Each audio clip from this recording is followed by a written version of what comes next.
to our viewers. Welcome to SHEQ Matters. On SHEQ Matters, we dissect topics around occupational health and safety, environmental management, quality management, as well as food safety.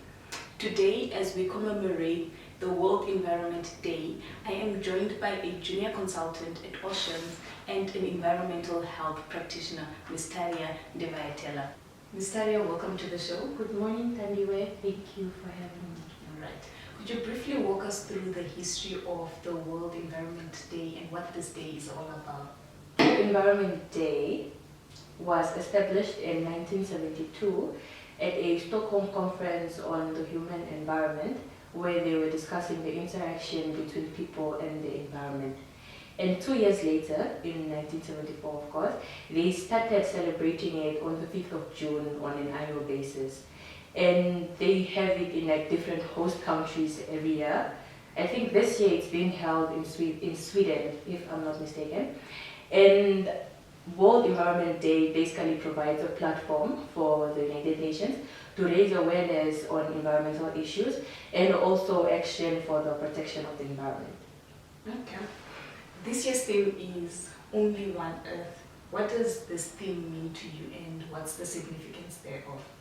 To me personally, I would say that the theme, Only One Earth, is more or less talking about how the Earth is our only home and how we should do anything possible to protect and preserve it.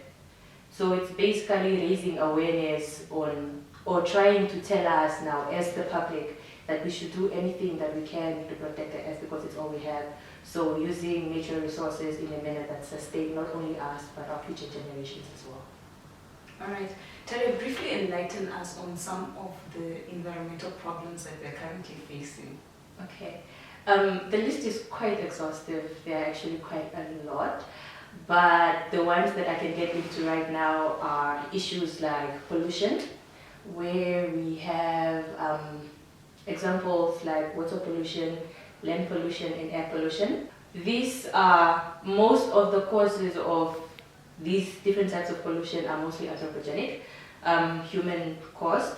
So when we talk about water pollution, we are looking at causes like people throwing waste or waste disposal into water or open defecation into water sources, which can cause, for instance, health problems to people. With air pollution, we are looking at causes such as burning or anything that results in smoke. Anything that results in smoke specifically, like burning forests or waste, for instance, which could result in, which could cause issues like acid rain, which also has a negative impact on the environment because it destroys plants and aquatic life. And with land pollution, we could be looking at oil spills. And we also have human overpopulation, where we have more people on Earth than the natural resources, so it is difficult for the Earth natural resources to sustain them. We've had people who have come up with agricultural projects to mitigate this issue, but these agricultural projects might also be making things worse because they make use of chemical fertilizers, pesticides, and insecticides, which could have a negative impact on the environment. We have global warming, which is also another environmental issue. It's actually probably the worst one of all, where we have an increase in the Earth's temperature. This could cause, or which is caused now by emissions of greenhouse gases basically. These are methane and ozone. Those are just a few of the examples, which causes melting of ice caps, so it increases the sea levels that we currently have. That is just one of the effects. We can talk about waste disposal, where people do not dispose of waste in a correct manner, or even public health issues where there is a lack of clean water, so it causes health problems to people who consume the unclean water. All right, the list is indeed exhaustive. Tarja, you've mentioned so many environmental problems that we have, and I think one of the things that you highlighted was that most of these problems are caused by human beings. So what then needs to be done in order to mitigate these problems? Do you think that people are aware of the role that they play in these problems, or do we need to do more in terms of awareness? I believe we need to do more in terms of awareness, because even now we have people who throw rubbish on the ground, they litter, in the name of creating jobs for people, which is actually really wrong. It's the wrong thing to say. But I believe there's more we need to do. We can educate the public on environmental issues that we are currently facing as the world, in the name, of course, of one. We only have one Earth, so we should be doing anything we can to protect it. So I believe with health education, that would be the first step we could use now with the public. All right. At the moment, in the context of Namibia, are there any projects that are put in place in order to raise awareness on environmental health? We have had quite a number of projects in Namibia, of course, that are for protecting the environment. We've had, under the Environmental Awareness and Climate Change Project, 4 different phases basically, which they established. We've had Think Namibia, which was for raising skills for environmental issues. We've had PREN, which is for promoting renewable energies in Namibia. And we've had aquaponics, an aquaponics project. We've also had Namibia Sustainable Forest Management Projects, which of course were for raising awareness on sustainable management. Okay. All right, Tarja, besides these projects that are put in place for environment protection, what does the Namibian law say in terms of environmental protection? What are the laws that are put in place to address these issues?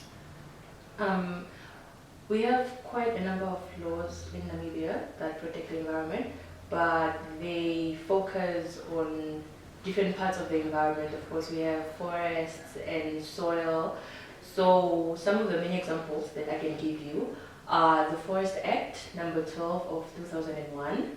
We have the Environment Management Act, number 7 of 2007. We have the Hazardous Substances Ordinance, which is number 14 of 1974. We have the Nature Conservation Ordinance, which is number 4 of 1975.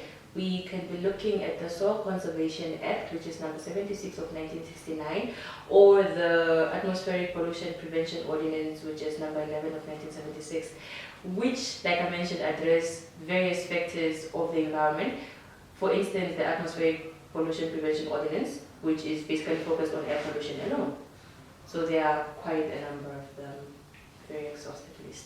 In conclusion, Ms. Tarja, what is it that can be done in order to protect the environment? Environmental protection, I would say, is a group effort, because it cannot be just the actions of one person that would change the results as a whole. So here we'll be looking at the government and just people in general, like the general public, where we could devise policies on waste management and plastic, basically disposal, devising policies on waste and plastic reduction. We already have the system of paying for plastics in stores, so that's a great step. We have using alternative sources of energy and not just electricity, such as solar or wind power. We could, for instance, use or make use of the World Health Organization's air quality standards. And we could also practice the 3 R's, which is reducing your waste or recycling it, or reduce, reuse, recycle, or reusing it basically. And we can also tax polluters by using the polluter pays principle, where you give a fine to the person who pollutes, basically. We can also ensure that we don't pollute water, so minimizing pollution in any way, so that people have access to safe and clean water. And we can turn off the lights after we leave a building. We can plant more trees. This we could actually use as an advantage on our day, to actually plant more trees. And the last thing we can do is, what's the last thing we can do?